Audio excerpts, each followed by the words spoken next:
तिरुपति बालाजी मंदिर की घटना आप लोगों ने सुना कि नहीं? किस किस ने सुना है?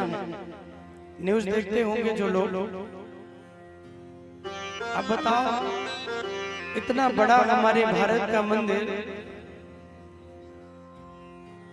जिस मंदिर से हमारे सरकार को भी इतना लाभ होता है, व्यवस्था में भी, सरकारी व्यवस्थाओं में भी मंदिर का बड़ा सहयोग है, और उस मंदिर में ऐसी न्यूज आए कि उसमें गाय की चर्बी, सूअर की चर्बी, मछली का तेल मिला हो, और लाखों लाखों लोगों ने उस प्रसाद को पाया है।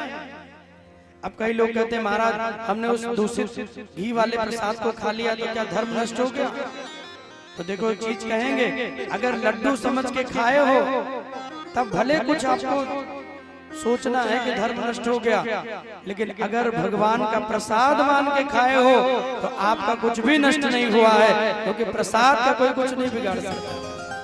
भाई हम तो अनजाने में खाए ना, हमको तो पता नहीं कोई देने वाला कैसा है, उसको दिया क्या मिलाया, लेकिन जिन्होंने ऐसा दुष्कर्म किया है, मेरा प्रभु मेरा परमात्मा उनको तो दंड देगा ही, वो नहीं बचने वाले हैं।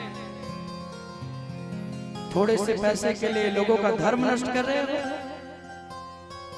इतना बड़ा मंदिर है, इतना धन आता है, इतनी व्यवस्था है, इसलिए मैं बार बार कहता हूँ हमारे भारत में जितना मंदिर है उसकी व्यवस्था केवल और केवल सनातनियों के हाथ में होनी चाहिए, और लोगों की तरह एक सनातन बोर्ड बने, और सनातन बोर्ड में हम हिंदुओं की धर्म कर्म करने वाले लोगों की बात वहां सुनी जाए।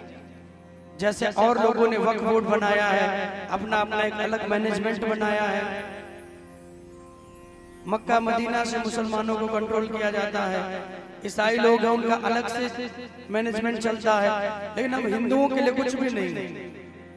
इसलिए बार बार कथाओं में मैंने एक बात उठाई है कि सनातन बोर्ड की स्थापना हो, और उसकी स्थापना प्रभु श्री राम जी के चरणों में अयोध्या धाम से हो, जहाँ एक सनातन बोर्ड बने, और उसकी व्यवस्था सरकार, सरकारी तंत्र और अधिकारियों के हाथ में ना हो, उसकी व्यवस्था हमारे धर्म के सबसे बड़े प्रधानमंत्री शंकराचार्य जी अथवा बड़े धर्मगुरु महंत या फिर सनातनी भक्तों के हाथ में होनी चाहिए। कि हमको अगर उसकी चर्चा करनी है तो हम उसकी बात कहाँ करें? हमारे मंदिर में कोई अव्यवस्था है तो हम वहां अपनी बात को रख पाएंगे?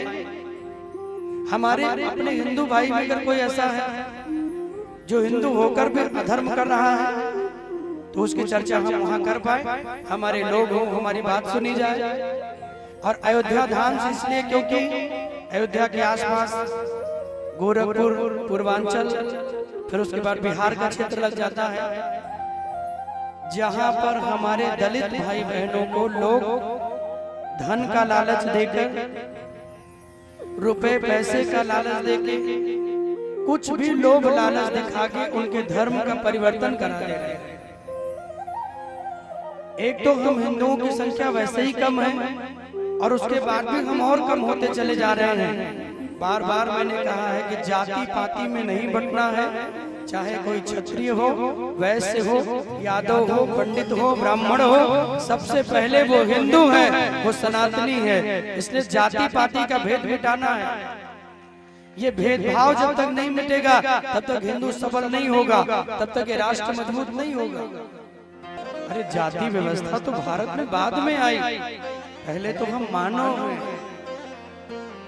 सब में वही रक्त बहता है, सब में वही व्यवस्था है। तो इसलिए जितने सनातनी हैं, जितना हिंदू समाज है, वो हमारा अपना है। हमको अपने दलित भाइयों को भी लेके चलना है, उन्हें समझाना है, उनके पास जाना है, उन्हें बताना है कि अपने धर्म को नहीं छोड़ना है। गीता में भगवान कहते हैं स्वधर्मम निधनम श्रेया परधर्मो भयावह। तिवारी जी, अपने धर्म में मर जाना उत्तम है, अपने धर्म में मृत्यु भी मिल जाए, लेकिन हम अधर्म नहीं करेंगे। धर्म के लिए सर भी कटाना हो और मृत्यु भी हो जाए तो भी भगवान का ही परम पद मिलेगा, लेकिन कुछ लोभ के लिए, लालच के लिए हम अपना धर्म त्याग दें, दूसरे धर्म में चले जाएं, दूसरे पंथ में चले जाएं, दूसरे मजहब में चले जाएं, ये बड़ा पाप है, बहुत बड़ा अपराध है। इसलिए हम हिंदू समाज की, सनातन प्रेमियों की, बड़े बड़े महंत साधु संत मठाधीशों की ये जिम्मेदारी है कि वो अपनी आवाज उठाएं। जिनको सुनने वाले लाखों करोड़ों लोग हैं, वो सनातनी को एक करें और एक सनातन बोर्ड बने जहां हम अपनी बात रख सके। हमारे के मध्य में अगर कोई गलत कार्य कर रहा है तो उसकी बात भी वहां हो, हमारे मंदिरों पर कोई आघात हो तो उसकी बात हो, कैसे हम धर्म का विस्तार करें उसकी बात हो, कैसे हम हिंदू समाज को एक करें उसकी बात हो। और हिंदू समाज में कोई दलित है, कोई गरीब है, तो उसके लिए जो हमारा समाज का बड़ा व्यक्ति है, जो धनी मनी लोग हैं, वो आगे आए और उस हिंदू समाज की मदद करें। ये व्यवस्था भी वहां से प्रारंभ किया जाए।